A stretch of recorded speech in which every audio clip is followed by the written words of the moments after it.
നമസ്കാരം. Indian യൂട്യൂബർമാരെ Pakistan ചാരപ്പണിക്ക് recruit ചെയ്തിരുന്നത് സംബന്ധിച്ച വിവരങ്ങൾ പുറത്ത്.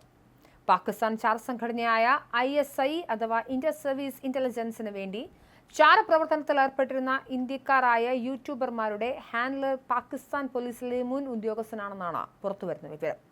പാകിസ്ഥാൻ പോലീസിലെ മുൻ സബ് ഇൻസ്പെക്ടർ നാസിർ ധില്ലനാണ് ചാരപ്രവർത്തനത്തിന് ഇന്ത്യൻ യൂട്യൂബർമാരെ റിക്രൂട്ട് ചെയ്തിരുന്നതെന്നാണ് പുറത്തുവരുന്ന വിവരം. ചാരപ്രവർത്തനത്തിന് അറസ്റ്റിലായ യൂട്യൂബർ ജസ്ബീർ സിംഗ് ആണ് കേസിൽ നിർണായക മൊഴി നൽകിയത് എന്നും പുറത്തുവരുന്നുണ്ട്.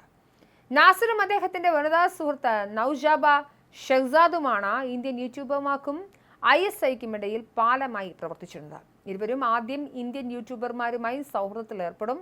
തുടർന്ന് ഇവരെ ഡൽഹിയിലെ പാകിസ്ഥാൻ എംബസിയിൽ ജോലി ചെയ്തിരുന്ന ISI ഉദ്യോഗസ്ഥൻ ഡാനിഷുമായി ബന്ധപ്പെടുത്തും. ഡാനിഷാണ് യൂട്യൂബർമാരെ ചാരപ്രവർത്തനത്തിന് ഉപയോഗിച്ചിരുന്നത്. എന്നാൽ നിലവിലെ അന്വേഷണത്തിൽ വ്യക്തമാവുന്ന കാര്യങ്ങളാണിവ. ഫൈസലാബാദ് സ്വദേശിയായ നാസിറിനെ സംബന്ധിച്ച നിർണായക വിവരങ്ങൾ ഇന്ത്യൻ ഏജൻസികൾക്ക് ലഭിച്ചിട്ടുണ്ട്. റിയൽ എസ്റ്റേറ്റ് ബിസിനസ് നടത്തിയിരുന്ന നാസിർ ധില്ലൻ സ്വന്തമായി ഒരു യൂട്യൂബ് ചാനലും നടത്തി വന്നിരുന്നു. ഈ യൂട്യൂബ് ചാനൽ വഴി ഇന്ത്യക്കാർക്ക് പാകിസ്ഥാൻ സന്ദർശിക്കുന്നതിനുള്ള വിസ നടപടികളെ സംബന്ധിച്ച നിരവധി വീഡിയോകൾ നാസിർ ചെയ്തിരുന്നു. 2 വർഷം മുൻപാണ് നാസിറിനെ പാകിസ്ഥാൻ ചാര സംഘടനയായ ISI റിക്രൂട്ട് ചെയ്തത്.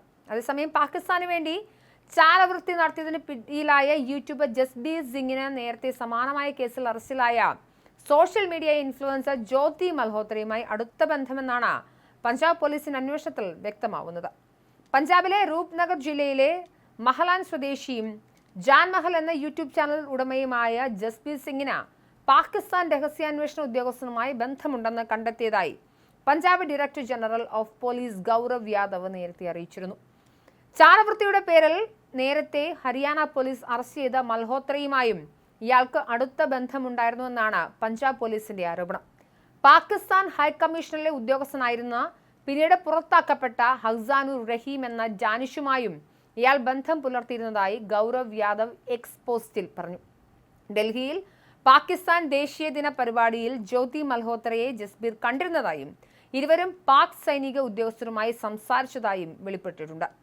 ഡാനിഷിന്റെ ക്ഷണപ്രകാരം ഡൽഹിയിൽ നടന്ന പാകിസ്ഥാൻ ദേശീയ ദിന പരിപാടിയിൽ ജസ്ബീർ പങ്കെടുത്തതായും അവിടെ വെച്ച് പാക് സൈനിക ഉദ്യോഗസ്ഥരെയും വ്ലോഗർമാരെയും കണ്ടതായും വെളിപ്പെട്ടിട്ടുണ്ട്. ഇയാൾ 3 തവണ, അതായത് 2020, 2021, 2024 എന്നീ വർഷങ്ങളിൽ പാകിസ്ഥാനിലേക്ക് യാത്ര ചെയ്തു. ഇയാളുടെ ഇലക്ട്രോണിക് ഉപകരണങ്ങളിൽ പാകിസ്ഥാൻ ആസ്ഥാനമായുള്ള നിരവധി നമ്പറുകളും അടങ്ങിയിരുന്നു. അവ ഇപ്പോൾ വിശദമായ ഫോറൻസിക് പരിശോധനയിലാണെന്നും യാദവ് പറഞ്ഞു. മൽഹോത്രയുടെ അറസ്റ്റിന് ശേഷം പാക് ഉദ്യോഗസ്ഥരുമായുള്ള ആശയവിനിമയങ്ങളുടെ തെളിവുകൾ നശിപ്പിക്കാൻ ഇയാൾ ശ്രമിച്ചു. ട്രാവൽ വിത്ത് ജോ എന്ന യൂട്യൂബ് ചാനൽ നടത്തിയിരുന്ന ഹിസാർ സ്വദേശി ജ്യോതി മൽഹോത്രയെ കഴിഞ്ഞ മാസമാണ് അറസ്റ്റ് ചെയ്തത്. പഹൽഗാം ഭീകരാക്രമണത്തെ തുടർന്ന് ഓപ്പറേഷൻ സിന്ദൂറിലൂടെ പാകിസ്ഥാന് തിരിച്ചടി നൽകിയ ഇന്ത്യൻ സൈന്യം വിവരങ്ങൾ പലപ്പോഴായി ചോർന്നതായി സംശയിച്ചിരുന്നു. ഇതിന്റെ തുടർച്ചയായി നടത്തിയ അന്വേഷണത്തിലാണ് ചാരവൃത്തി നടത്തിയതിന് വിവിധ സംസ്ഥാനങ്ങളിലായി പലരും അറസ്റ്റിലാവുന്ന സാഹചര്യം ഉണ്ടാവുന്നത്.